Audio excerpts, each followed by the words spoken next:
Model 1.9 spiritual successor to applied energistics has come out with an update. The update covers auto crafting, wireless transmitters, and upgrades. Each one adds a ton of functionality to the mod and makes the mod a million times better. Let us see what each one of them does and how to use it. To use the wireless system in this mod, you can no longer just connect a controller to a wireless grid because you now need a new block called a wireless transmitter. A wireless transmitter is crafted using a machine casing, some quartz enriched iron, an ender pearl, and some diamond processors. Once you add a wireless transmitter, you get a range of 16 blocks, which is the default. You can increase this range by 8 blocks at a time using the range upgrade. A range upgrade is crafted using an upgrade base and some ender pearls in the solderer. Any machine can take up to 4 upgrades at a time. In the wireless transmitter, a single wireless transmitter has a maximum range of 48 blocks. You can then stack this range upon itself to increase this range. Each one of these has a range of 48 blocks and the effective range now is 48 times. The next upgrade on the list is the speed upgrade.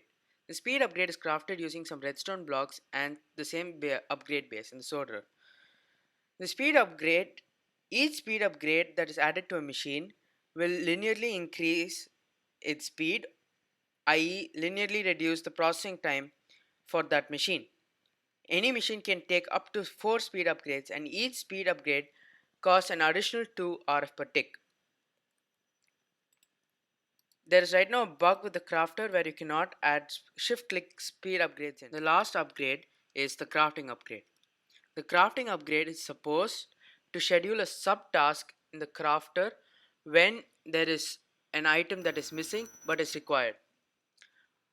Unfortunately, I don't know how to use this upgrade because the crafting system as it is does that anyway. So I'm not sure how exactly this upgrade is supposed to function or if its function is yet to come. Now, on to the highlight of this mod, auto crafting. To get the very basic auto crafting setup, you will require a few blocks. The crafter is the brains of this operation and does all the work in itself. You need some annihilation cores and some construction cores, diamond processors, and some quartz enriched iron to craft this block. An additional essential block that you'll need is a pattern grid. A pattern grid is where you can make patterns that will tell your crafter what to craft. You can then access these patterns through any grid and ask your system to craft that thing.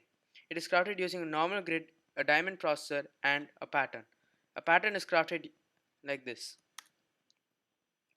An additional block that you can use but is not necessary is the crafting monitor.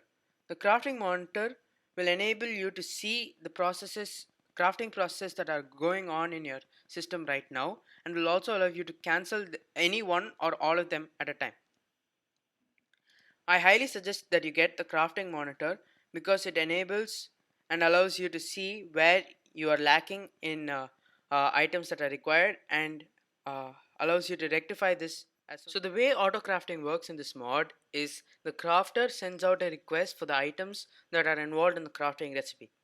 If any one of those items are not available in the system, it tries to issue a subtask to craft that item. It will only craft that item if a pattern for that item is registered in any one of the crafters in that system. If it is not, the item will not be crafted. You also need obviously the items that are required for the total output in your system at a point. If it is not there, you will need to supply it as it is required. That is why the crafting monitor will come into use. So let us start by crafting of something simple. Let us say a wooden pickaxe. Now a wooden pickaxe will require some things to craft, namely sticks and planks. To get planks we need logs. So you can take a log and then put it in and you can store a pattern for it. If you were to go into a crafter and click it in, you will get a display here that says oak wood planks. So then you can see over here you can craft oak wood planks. After that, when you say you craft one recipe's worth of it, you get 4 planks out because one log gives you 4 planks. After that, you can take this and make a pattern for your sticks. Once you made patterns for your sticks, you can see that over here. If you attempt to craft one stick, you will get 4 sticks worth because one recipe will give you 4 sticks.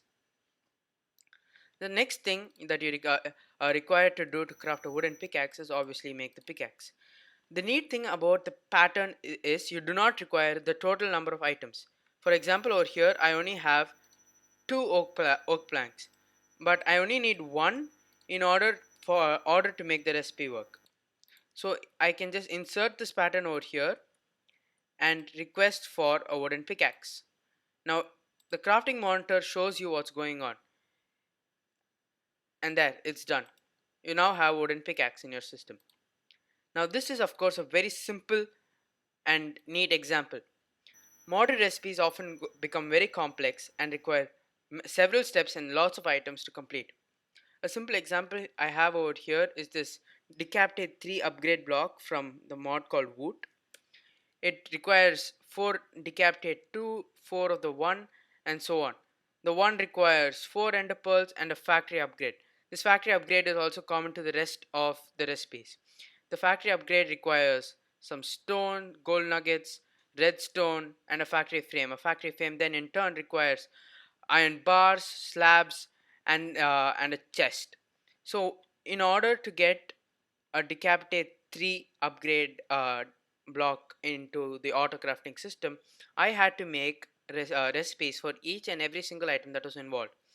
So these are of course unnecessary. Most of this was not really required, but this is most of what was required.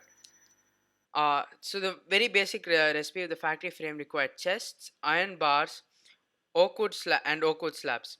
Once that was made, I could create a recipe for a factory frame. Using that, I could then make another recipe for a factory upgrade, which required gold nuggets. After all this was done, I could demand factory upgrades whenever I required them. I then made a recipe for a Decapitate 1, 2, and then finally 3 upgrade blocks. It might seem easy on paper, but it took me about 10-15 minutes to get everything set in place. Once you have that done, I have full speed upgrades on these. You can just request for a Decapitate 3 block to appear. Now, now this is where the crafting monitor comes in. In such a long recipe, it is good to monitor where everything is going on. See, as you can see over here, it's saying that it is crafting a Decapitate 2 recipe. And the 2, it says it's crafting a 1. And in the 1, it says it's crafting the factory upgrade and so on. If it is missing an item, it will stop and it will tell you what item it is missing so that you can go and get that item and feed it back into the system to craft it. Now this is an extremely long crafting process, and it's working pretty quickly with the resources that are given to it. It takes about half a minute to 1 minute to craft one of these upgrade blocks, and there, it's done. So that is the basis of auto crafting. This update also added in auto crafting for machines using this processing pattern encoder. However, this block has a bug right now, which means that you cannot have multiple inputs and multiple outputs. So that does not work well with something like, say, a vanilla furnace, which has certain sides hard coded for input, output, and fuel. But apart from that, this update also added in something called housings. So if you were to say look at a 64K storage disk, there are two ways to craft it now. You can also use a 64K storage part with a storage housing. A storage housing is basically this recipe on the outside except for this. Those are the only other two changes in this update. This mod is being constantly updated with bug fixes and improvements, and will definitely become better and better as it comes. When auto crafting with machines becomes better, I hope to do a video on it.